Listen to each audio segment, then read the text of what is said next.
Oi, gente! Hoje eu tô aqui novamente para falar sobre um tema que acaba perpassando na nossa vida, principalmente na vida de pessoas não brancas, que é o conceito de negro e pardo.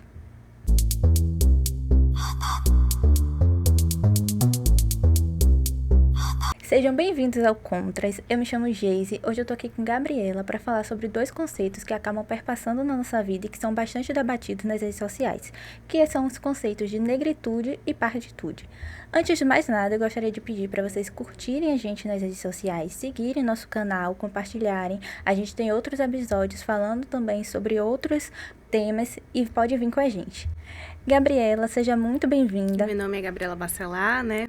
Eu sou doutoranda em Antropologia Social pela USP, sou mestre em Antropologia, licenciada em Ciências Sociais pela UFBA. Estou lançando um livro agora, que é Contra a Mestiçagem Negra e Colorismo, e professora também da Educação Básica do Estado da Bahia. Gabriela, eu já vou iniciar te fazendo uma pergunta que eu acho que vai nortear um pouco do que a gente vai conversar aqui hoje. Há diferença entre negro e pardo? Bom, isso é um assunto muito complexo, de fato, e existem contradições sobre isso dentro da própria concepção de instituições do Estado, né? Então, por exemplo, o IBGE vai compreender o pardo como pessoas oriundas de misturas étnico-raciais. Mas o Estatuto da Igualdade Racial, que é uma lei, vai formalizar o pardo enquanto uma categoria que está dentro da categoria negro. E aí o que eu tenho falado muito é justamente sobre essas disputas em torno da categoria pardo, né? Existe um pardo que é não destinatário das cotas, ou seja, um pardo claro, um pardo escuro, um pardo indígena. Quando a categoria caboclo, né, saiu do censo oficialmente em 1940, ele foi incorporado à categoria pardo. Então, o que se entende como pardo a partir desse momento, né? Que o pardo seria tanto a população oriunda da mistura entre pretos e brancos, quanto também aqueles oriundos de misturas com os povos indígenas. Só que, como eu disse, né, isso dentro do Estatuto da Igualdade Racial vai ter uma certa contradição, porque o Estatuto vai determinar que pardos é população negra, né? Então, bom, isso é um pouco do cenário de disputas que a gente tem atualmente, de forças políticas, né, diferentes que estão determinando também definições diferentes para essa categoria. Desde que a gente nasce, nós já somos heteroidentificados, né? Ali, pelo menos, eu não sei como tá as certidões de nascimento atual, mas ali, as certidões da década de 2000 já vinham com a heteroidentificação do que seria branco, pardo, negro. Por que dessa heteroidentificação já desde a base, desde o nascimento? Os registros sobre cor e raça são muito importantes porque isso subsidia informações, né, do ponto de vista da análise científica, da produção de conhecimento e também do ponto de vista da produção de políticas públicas, né? Então, inclusive, isso é uma demanda muito forte dos movimentos negros, por exemplo, que o sistema de saúde registre, por exemplo, cor e raça.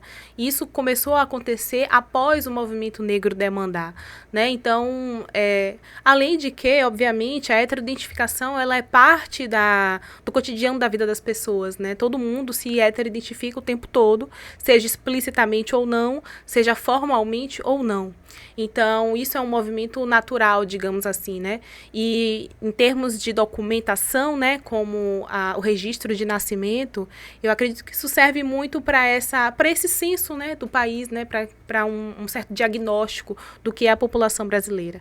E aí, assim, até muito recentemente, ou talvez até atualmente, a gente tem um forte registro da categoria pardo, porque isso vem de toda a história de miscigenação que a gente herda, né? E aí, quando eu falo de uma história de miscigenação, eu estou falando tanto de uma realidade concreta, né? A miscigenação, de fato, ela aconteceu largamente no país, quanto também eu estou falando sobre um discurso, né? De que o país é em si um país mestiço e que sua população, ela é fruto dessa relação harmoniosa entre raças, né? Pelo menos em termos do discurso formal, histórico aí que a gente herda a partir do que se chamou de mito da democracia racial. Nas redes sociais a gente tem esse debate de forma bem efervescente, volta e meia ele surge e aí tem o que é chamado o paçoquinha, que é a pessoa considerada por alguns parda e por outras pessoas é um negro com a pele menos retinta. A partir de quando essa pessoa pode ser considerada negra, há esse delimitador ou não há esse delimitador?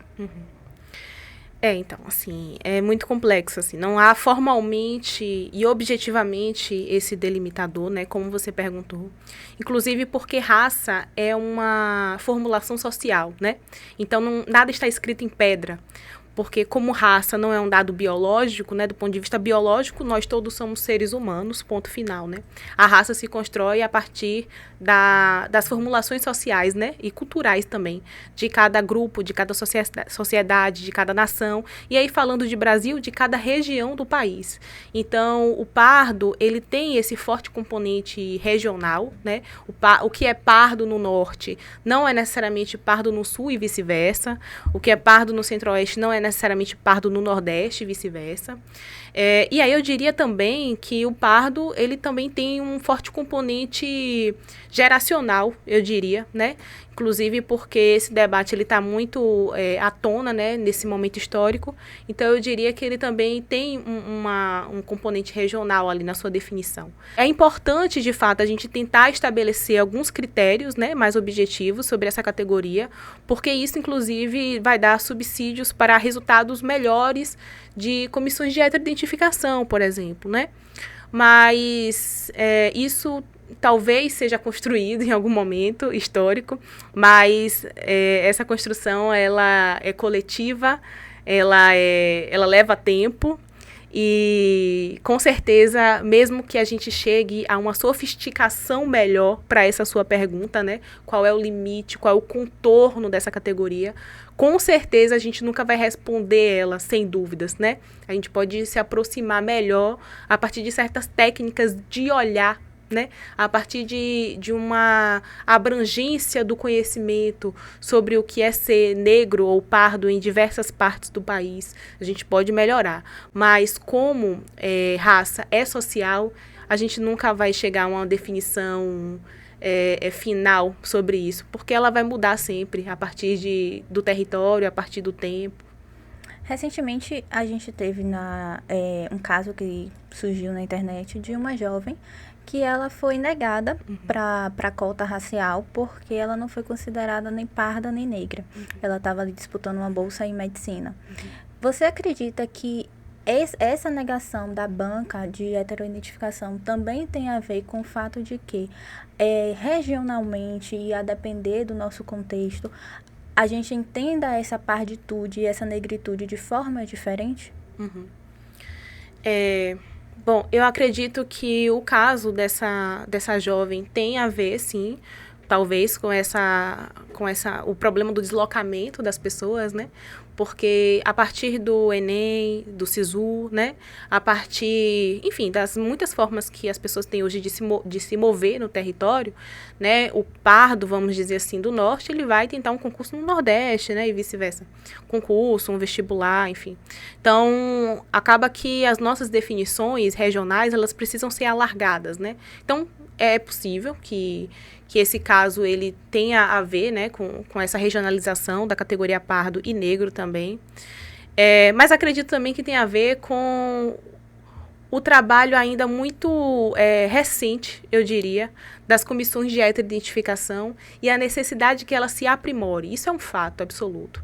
Eu defendo as comissões de heteroidentificação porque sem elas a gente teria casos muito maiores e mais flagrantes de fraudes, de fato. E fraude é um problema, ela precisa ser combatida. Mas também é um fato que as comissões de heteroidentificação erram, porque não existe risco zero em nenhuma política pública. Mas isso também não é desculpa para dizer que está tudo bem desse jeito. Certamente as comissões, e eu tenho uma experiência de alguns anos, né, participando de comissões de instituições privadas, públicas, comissões online, comissões presenciais, e eu vejo assim, claramente que existem muitos problemas a serem superados ainda. Aqui no Brasil, a gente teve esse movimento de embranquecimento da nossa população. Era a ideia de que para o país se tornar civilizado, a nossa população precisava deixar de ter pessoas negras retintas e passar a ter pessoas brancas. A partir disso surge a miscigenação. Você pode falar um pouquinho mais sobre miscigenação para a gente, até para quem está em casa conseguir entender esse conceito? Bom, miscigenação, ela tem, de fato, um arcabouço, assim, teórico e político muito denso, vamos dizer assim. E aí, quando a gente fala sobre isso, mestiçagem, miscigenação, a gente tem que levar em consideração todo esse histórico, né? De fato, a miscigenação, ela foi pensada no sentido de eliminar a população negra. Isso está tratado por vários teóricos e ativistas do movimento negro há muitas décadas, né? Não é um debate novo. Entretanto, o que hoje alguns grupos fazem, como aqueles grupos auto-identificados como afro-indígenas, por exemplo, eles vão reelaborar essa noção de mistura, né? E aí falando agora sobre mistura, no sentido mesmo da mistura e não do que é esse arcabouço teórico da miscigenação, que é a eliminação do negro, né? Do componente negro, eles vão reelaborar essa mistura em outros termos do que eu venho chamando, por exemplo, de contramestiçagem. Porque, de fato, mestiçagem, ela tem um compromisso político, ela tem um horizonte político que está determinado pelo mito da democracia racial. O mito da democracia racial afirmou que nós temos uma convivência pacífica em termos raciais, que a colonização e a escravização não foi tão perversa como foi em outros países. Isso tudo é uma afirmação do mito da democracia racial, né? Mas ela tinha um compromisso de que, a partir dessas misturas, o povo clareasse. E aí a gente tinha aquele cálculo, né, de mais ou menos 100 anos, que bateu, se eu não me engano, em 2012, em que não existiria mais população negra. Recentemente eu gravei um outro episódio aqui com o Walter, e aí a gente acabou conversando também sobre o racismo, e uma frase que a gente trouxe foi que o Brasil, ele é um país racista, mas onde não se considera, os brasileiros não se consideram racistas. E aí a gente tem o Brasil também como esse país com uma maior concentração da miscigenação, contudo, a nossa sociedade, ela segue sendo racista.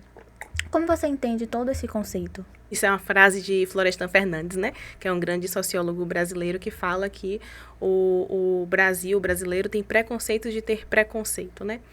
E isso é muito interessante, assim, porque a miscigenação, né, a mistura, ela é um dado concreto, né?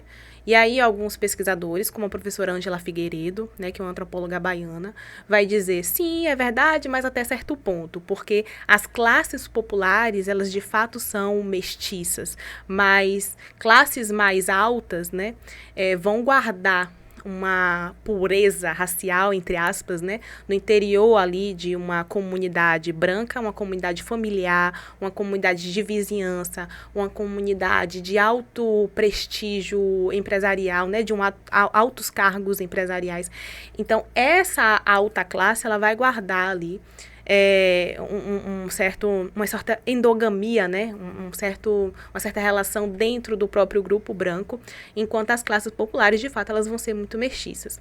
E aí, isso foi usado internacionalmente para vender o Brasil, né? Principalmente ali na década de 30, para dizer, olha, o Brasil é um país que superou o racismo, né, que não tem racismo, justamente porque pretos, brancos, indígenas estão se relacionando muito bem.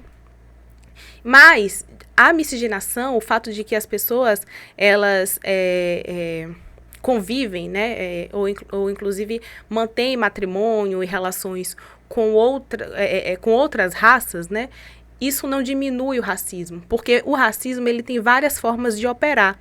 Então, por exemplo, um sociólogo americano chamado Edward Telles, ele vai falar sobre um racismo vertical, por exemplo, e um racismo horizontal. Isso é uma classificação dele.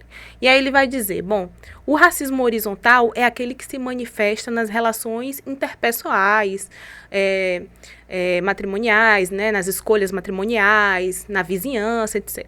E aí ele vai dizer, esse racismo no Brasil é muito menor do que nos Estados Unidos. Só que ele vai falar sobre um racismo vertical, que é aquele que determina a distribuição de oportunidades, de cargos, de salários, né, de renda. E aí ele vai dizer, bom, o racismo vertical no Brasil, ele é muito maior do que nos Estados Unidos. Maior nos Estados Unidos é o horizontal, mas no Brasil o maior é o vertical. E aí, que isso está dizendo, né? Que existe um racismo que ele vai se manifestar de fato, por exemplo, em termos pejorativos, nas escolhas de casamento, nas escolhas de quem você convive, né? De quem você acha bonito, de quem você tem como referência, enfim. Mas você tem também uma outra forma de operar esse racismo, que é guardando, né, certos cargos de prestígio para um grupo específico, né? E isso acontece mesmo em um país miscigenado, né? Então, assim, a gente observa como um fato, né, que é a mistura, ela não necessariamente tem relação com o outro, né, que é a discriminação, ela permanece, as duas coisas permanecem como verdade. E esse guardar um cargo, né, de uma determinada confiança para uma pessoa branca, geralmente, ele vem muito misturado naquilo, é uma pessoa de confiança. Mas o negro nunca é essa pessoa de confiança, nunca é escolhido, mesmo que você estude, mesmo que você mostre o seu trabalho. O negro, a pessoa não branca, nunca acaba sendo escolhida para o cargo de confiança. Então, o racismo, de fato, e é até uma coisa que eu ia te perguntar, ele vai permeando na nossa sociedade e atravessando as nossas vivências de formas que ele consegue se ocultar. Nas redes sociais, a gente tem muito isso. Nas redes sociais, a gente tem o racismo recreativo. E aí, o que eu queria te perguntar em relação ao racismo recreativo é como a gente consegue identificar quando deixa de ser uma brincadeira e quando passa a ser um racismo recreativo? Eu vi recentemente um criador de conteúdo que ele foi até uma comunidade e ele entregou bananas e pelúcias. As pelúcias eram macacos para crianças negras. E aí ele gravou, houveram diversas curtidas, comentários, mas algumas pessoas passaram a entender e enxergar o racismo que estava oculto ali. Era um racismo recreativo. Como isso vai se desenvolvendo na nossa sociedade? Uhum. Então, o racismo recreativo é um movimento de tornar ridículo, né? E de tornar risível um determinado grupo, né? A partir das suas características naturais, por exemplo. E acho que talvez a melhor forma de identificar, né, qual é o limite entre essa piada e esse racismo, talvez seja observar quem está se divertindo com aquela brincadeira, né? Quem está se divertindo, qual é o grupo que está se divertindo? Os negros estão rindo também? Para qual grupo está sendo, né? Essa brincadeira está sendo levada? Sim. Quem está rindo? Os negros estão rindo? Os negros estão se divertindo?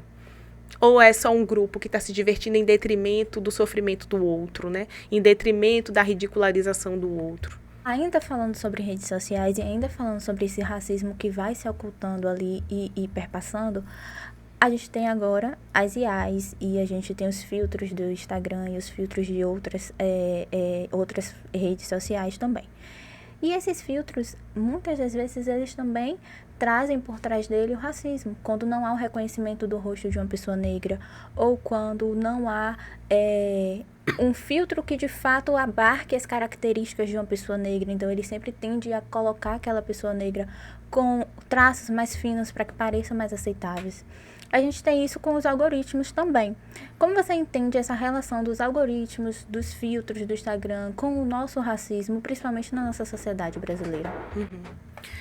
Eu acho que, e aí eu vou voltar a um tema, né, que a gente falou sobre políticas afirmativas logo no início, porque as políticas afirmativas, elas deram subsídio para que esses muitos campos de pesquisa se abrissem e para que a gente tivesse já um maior entendimento sobre essas muitas formas de manifestação de racismo, né?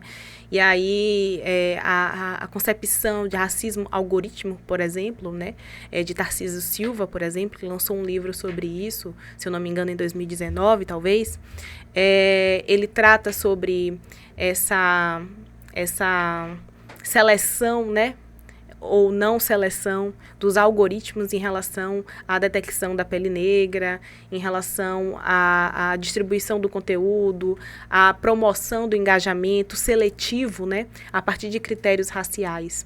Isso é um desafio que eu acho que a gente precisa, de fato, olhar com mais cuidado nesse momento, porque isso envolve, inclusive, o desenvolvimento de políticas públicas. A gente não foi à frente ainda, né, com os debates sobre regularização das plataformas digitais, né? Isso tem implicações severas, tanto em relação a horizontes democráticos, né? Porque a regularização da plataforma digital, ela vai assegurar, por exemplo, um ecossistema de jornalismo e vai assegurar também que a população conheça minimamente, né, os critérios desse algoritmo, que ainda são muito opacos, né? As informações sobre os algoritmos, elas não são disponibilizadas pelas plataformas digitais. Então, a gente não sabe muito bem como funciona. O que a gente percebe, inclusive em termos de experimentação, né, é que a foto de uma pessoa branca e a foto de uma pessoa negra vão ser distribuídas de maneira desigual, né? Inclusive, de maneira muito engraçada, alguns influenciadores negros, eles fazem isso, né? Eles postam a foto de uma pessoa branca porque eles querem dar um recado importante. Sim. E essa foto circula amplamente, enquanto que se essa foto fosse de uma pessoa negra, não circularia. Então, a gente consegue ter essa noção a partir de experimentos, mas a lógica do algoritmo ainda é muito opaca, né? Porque não está disponibilizada, inclusive com implicações sobre avaliações em relação ao momento eleitoral, etc. Então, existem muitos agentes políticos, né? O setor do jornalismo, o setor cultural, movimentos negros, né? Comunicação, que estão muito interessadas, né, em entender essa lógica do algoritmo. Isso é necessário, isso é fundamental para que a gente garanta horizontes democráticos, né? E eu acho que a comunidade negra, ela tem um papel, sim, muito importante nesse momento, porque a abertura, né, desse novo campo tecnológico, seja das plataformas, seja da IA, ela pode, sim, criar uma outra frente de genocídio negro no ambiente tecnodigital. E se isso acontece, é terminal, porque, assim, a tecnologia está avançando, né, e é imparável, né, ela está se impondo em várias esferas da nossa vida, produtiva, do pensamento, etc. Então, de fato, se a gente não tiver lugar nesse debate, isso vai ficar, as desigualdades, elas vão se aprofundar, né, ainda mais. No meio de tantos debates entre o que é ser negro, o que é ser pardo, sobre a miscigenação, sobre a indução, que muitas pessoas falam que uma pessoa parda não sofre racismo. Acho que todo mundo que tem uma pele não retinta, uma pessoa negra de pele não retinta, já ouviu que você não é tão negra assim, você nem é tão preta assim. No meio de toda essa discussão, você acha que o que falta? Há ainda uma falta entre esses dois movimentos, o movimento da negritude e da partitude, de se unir para trabalhar o racismo? Olha, eu conheço os movimentos negros, né? Que aí vão tomar vários nomes, como negritude, como consciência negra, etc. Mas, em termos dessas discussões de orgulho pardo, eu só conheço discursos dentro das plataformas digitais. Mas eu acho, sim, que os movimentos negros, eles devem olhar melhor para essa categoria. Por quê? Essa categoria, ela não está sendo, apenas nos dias atuais, confrontada, né? Na minha pesquisa eu mostro que isso acontece desde a criação do MNU, por exemplo, né? Que é um movimento negro unificado, que é um movimento importante, assim, como marco histórico, né? Brasileiro, na década de 70. Então, desde lá atrás, o pardo, ele tem uma posição controversa, né? Isso foi voltou a ser muito alimentado a partir dos discursos sobre colorismo, que começaram a aparecer nas redes sociais da internet a partir de 2016. E aí, em 2016, começaram a ter muitos vídeos no YouTube, muitos textos em plataformas como Instagram, Facebook, etc. E aí, reacendeu, né, esse debate sobre o pardo, no sentido de pardo realmente é negro? Ou o pardo é tão negro quanto os pretos? Isso entrou na discussão sobre políticas afirmativas de várias formas, né? No sentido de pensar, inclusive, se os pardos devem ter direito às cotas. Isso também se reflete nos resultados das comissões de heteroidentificação, que, por vezes, negam o direito de pardos.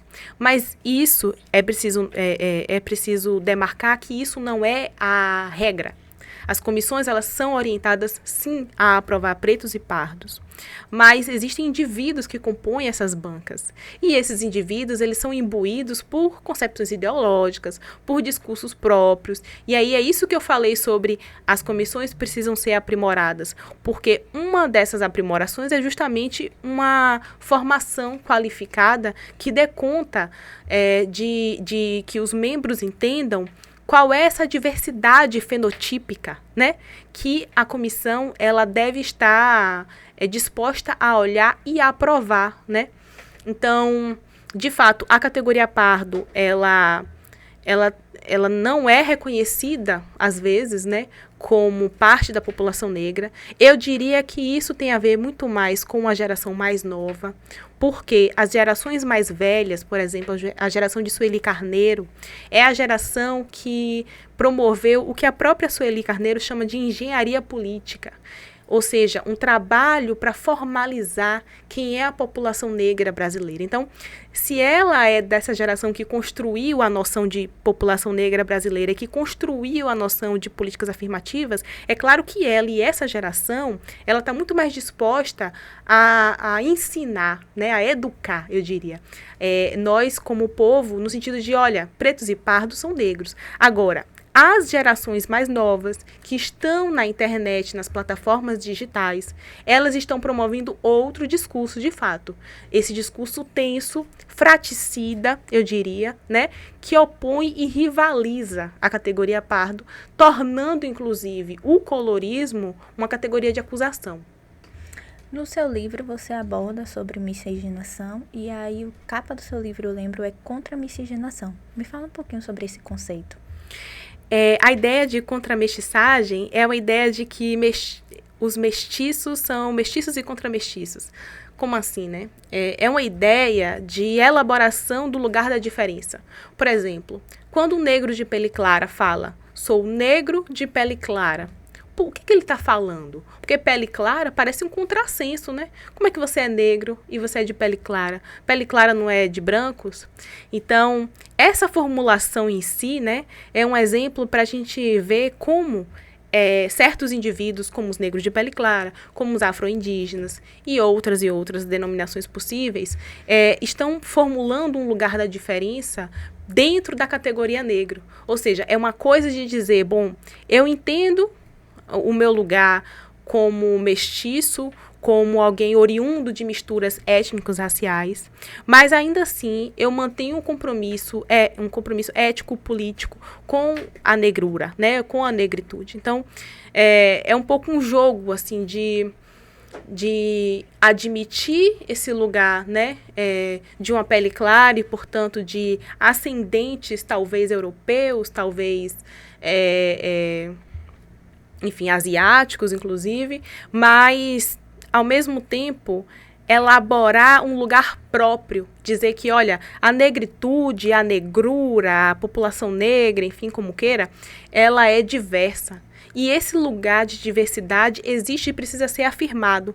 Esse lugar de diversidade, esse lugar de diferença dentro da comunidade negra não é fator para que eu me exclua ou para que você me exclua. É um fator para que você considere os diferentes processos de racialização, porque isso é um fato.